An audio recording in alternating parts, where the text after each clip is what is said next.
Brooke, Lariah, and Stephanie picked up the Muppets on the other side of the island. "All aboard!" said Brooke. Meanwhile, Globnerd was up to her tricks. "I'm here to destroy you," she said. "You can't say that, Love the Trucks! We're just being silly! Ha ha! Parents get divorced, you got a bad person! Ha ha! They laughed! I'm gonna cut you in half! There's nothing... You're no good! You're obsolete! You're no good! You're obsolete!" laughed the Trucks. "Shut up!" yelled Globnerd. And she biffed the freight cars hard!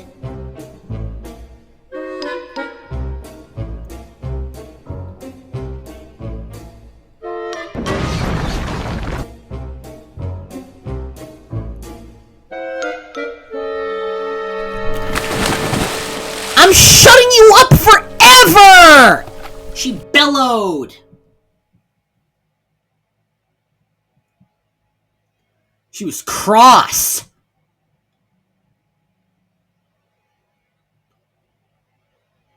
She had told the Trucks to shut up. "Now I'm gonna try and cause havoc," she said.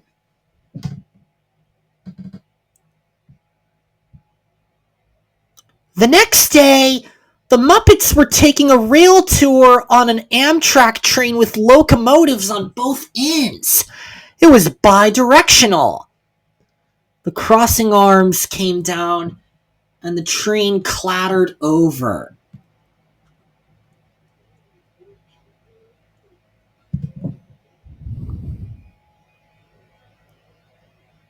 And that evening, Brooke, Lariah, and Stephanie were taking the Muppets to Notham Sheds. They arrived on time. "Special Muppet delivery," they said. The engines looked, and they were chatting about the runaway meatball. "Hello," said the Muppets. "Waka waka," said Fozzie. "It's nice to meet you," said Dwee. "We had a giant meatball chase today." The next day, Mr. Cakester arrived. Dwee, Lauren, and Sam, Wendy, Fatu, and Sherry have a goods train today. You must deliver their freight, said Mr. Cakester. "Sounds like a plan, sir," puffed Dwee. And they steamed off to help them. The freight cars were shunted into place with 165.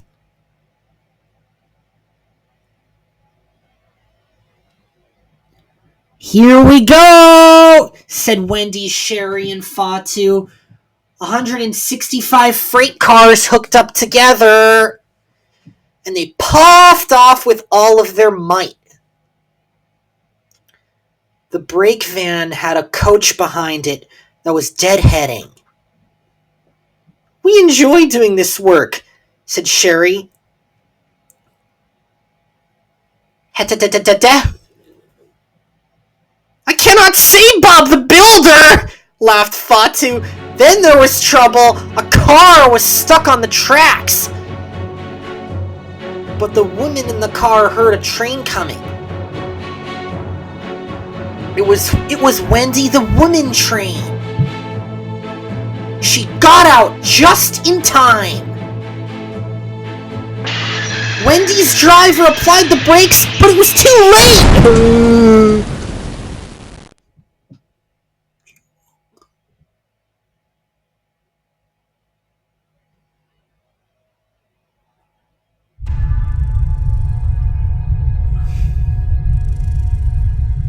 "Oh no, this can't be good. Owner of the company," laughed the woman. "You can't come near me, please. Don't come near me. She's coming closer, isn't she?" Then the smoke began to rise in the air as the freight cars slammed into one another. They bumped, firing. They became chemicals exploded, and it caused a giant wave of shock.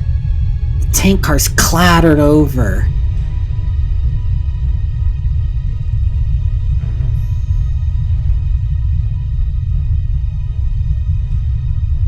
And it was so shocking.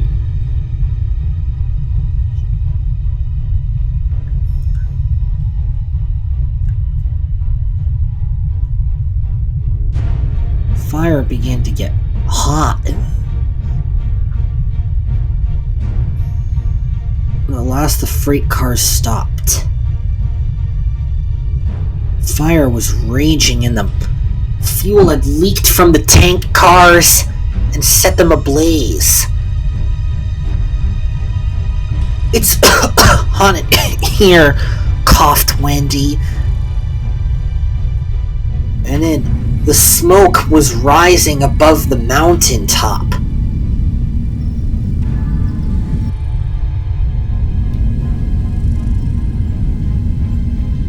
It was awful. And then the newest engine on the other side saw the black smoke. Luckily, no one was hurt, but the freight cars and their engines derailed after hitting the car.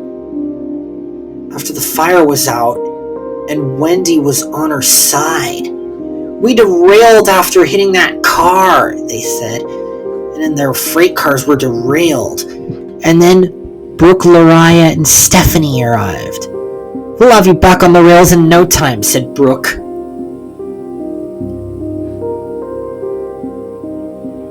"And we've gotta start it," said Stephanie.